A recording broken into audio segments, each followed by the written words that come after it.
Welcome to the Imagine It podcast. I'm here with the futurist, Morton. My name's Joel, and today we're imagining Will Ospreay in the Attitude Era. Would he work? Would he hit the heights that he's hit in 2026? Or would he flounder and be drowned in a sea of big personalities and everything that came with 90s wrestling? Yeah, this is a very interesting one for me because, Will Ospreay today is undeniable, but Will Ospreay then, he would have to overcome a lot of stuff that isn't in his path today, as far as more politicking in the back, more issues about his size, more issues about having people he could work his style with, that type of thing. On the other hand, he's incredibly charismatic and extremely good. So, we'll see where we come out on this one. It's an interesting Imagine It, and I'm looking forward to hearing what you have to say. My thing with Will is you look at the body of work that he's done, and a lot of his stuff came from Japan. That's where he built his name. And this is why when he transitioned to AEW, because AEW is really just a branch of New Japan, especially that 2017 era of New Japan. It's really just the New Japan branches here and AEW shot off from here, and it's grown into its own thing. So really was really easy for him to come into North America like that. I think he would have been fine anywhere. Like, he was just like that exposure in Japan built him an easy pathway into North America. I imagine he would have to do Japan to start in the 90s. And then that opens up a whole wide bunch of matches. Misawa, Kabashi. Like, there's a whole bunch of different guys he could have worked.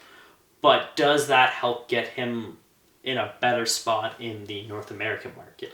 Japan would be his path to, in the 90s, working All Japan, New Japan. Those would be the spots that he'd have to go to start. But would that translate well enough for him to get into WWF or WCW? Because that's the thing. We can talk the Attitude Era of WWF, but maybe Ospreay's path to stardom is in WCW. That's the thing. WCW would have had the cruiserweight division and just more guys his size that he could work with. But there's a ceiling, though. Yeah. There was a ceiling. Guys like Jericho and Eddie Guerrero, and these guys had a ceiling in WCW they couldn't get above. And there was actually less ceiling in the Attitude Era because they were so desperate for stars that if you were getting hot, you had a better chance of getting pushed. And so there was actually less of a ceiling at the time. And yet I look at the guys about his size and the guys that were in the main events. And, The Rock, Triple H, Mick Foley, The Undertaker. These are big guys. Yeah. Whereas you look at, X-Pac and Christian and Jericho. Maybe Jericho a little less so, but even him. Owen Hart, of course. You look at them and they didn't really get to the main event level push in the Attitude Era. So but I think the biggest thing is just who was the high flyer Jeff Hardy might have been the biggest high flyer of the Attitude Era, and he's not a high flyer the way that Will Ospreay is by any means. I think his style they wouldn't really know how to use it. Yeah. I think as great as he is, I don't think it's him, because I think in WCW he would probably start as a junior and move on and get up to at least the U.S. title level, and maybe even get a few world championship shots. I could see him working with a Jeff Jarrett in a world title match or something like that.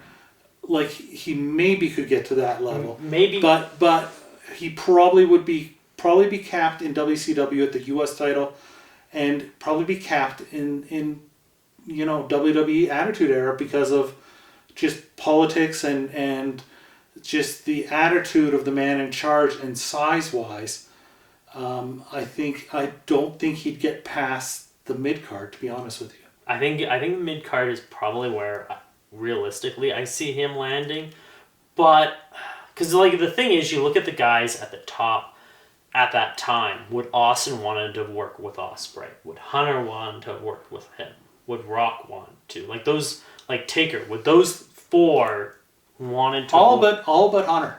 I think Austin, because like I wonder if we're kind of building Ospreay's career in the Attitude Era, it's probably going to WCW. And does he cross over when Eddie Benoit with the Radicals? Yeah. Yeah. Does he come over with them or something like that? I mean, maybe that's what he does, and then even look at that. I mean, eventually they got to a good level, but those guys had to fight and claw their way through to get to the level that they did in WWE. I don't know. I mean, I think again, let's look at it this way. Kurt Angle was about 5'10", 235, 240 pounds.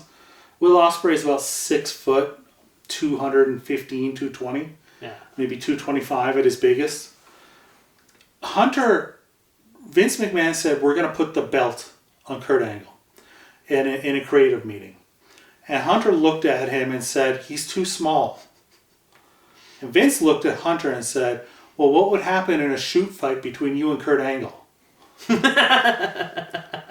And Hunter didn't say anything. And then Vince said, so we're putting the title on Kurt Angle.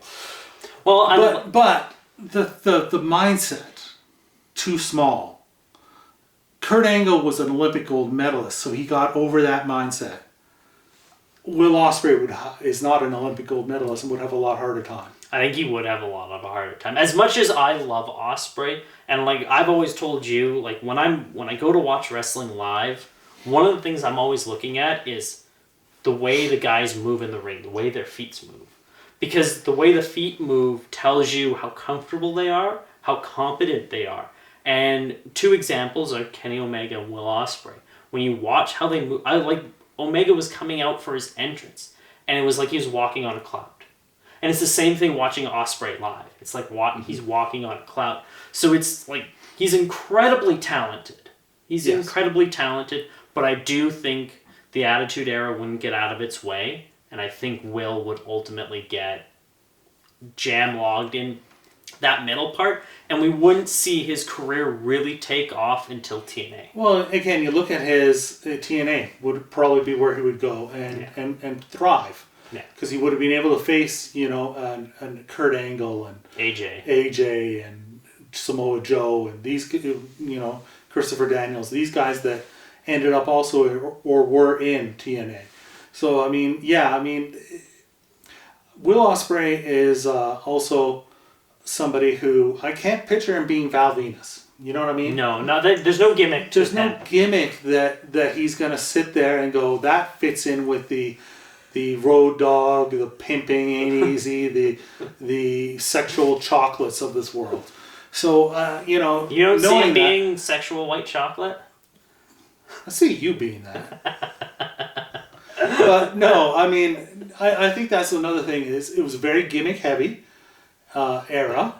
We are talking about Russo, even though he was under control. He wasn't an unfiltered Russo. We saw what a nightmare that is a few times. This was though a Russo with a filter on him through Vince, but that was still part of it. So yeah, I think it's unfortunate. He'd probably be there for a little while. People would go, man, they're not using him right. He's so good. End up in TNA and do great. I think I could see him at some point in that working a phenomenal match with Brett. And then being like, oh, this guy's incredible. And then him going, like you said, TNA. And then... We saw that a few times. Guys had great matches with Brett and they go, now we got to push him. And then they just lose. They lose interest. Vince lost interest. He was like a kid with a new toy when he got it, He would lose interest in somebody pretty quickly. So that's my opinion on Will Ospreay. Unfortunately, I think he would have become a big star, but in TNA, you're right. Yeah. And I think even WCW... he would have been well respected for his work, won Observer Awards, but not been in the world title picture because of the glass ceiling there. Yeah. It's unfortunate because now it is a nice thing. He's around in the right era. Yeah. He's lucky. Yeah, he absolutely hit the right time frame for being a pro wrestler. And he's one of the best in the world right now. So Yeah, absolutely. No question about that. All right. Thank you for watching. Of course, leave a comment on whether you agree with myself or Morton. Where you think Will Ospreay lands in the Attitude Era. Do you think he can find a way? If you've got an idea, let us know. Like, share, and subscribe. Make sure you follow us on all the social medias, Instagram, TikTok, and YouTube. And we'll be back next week with another episode.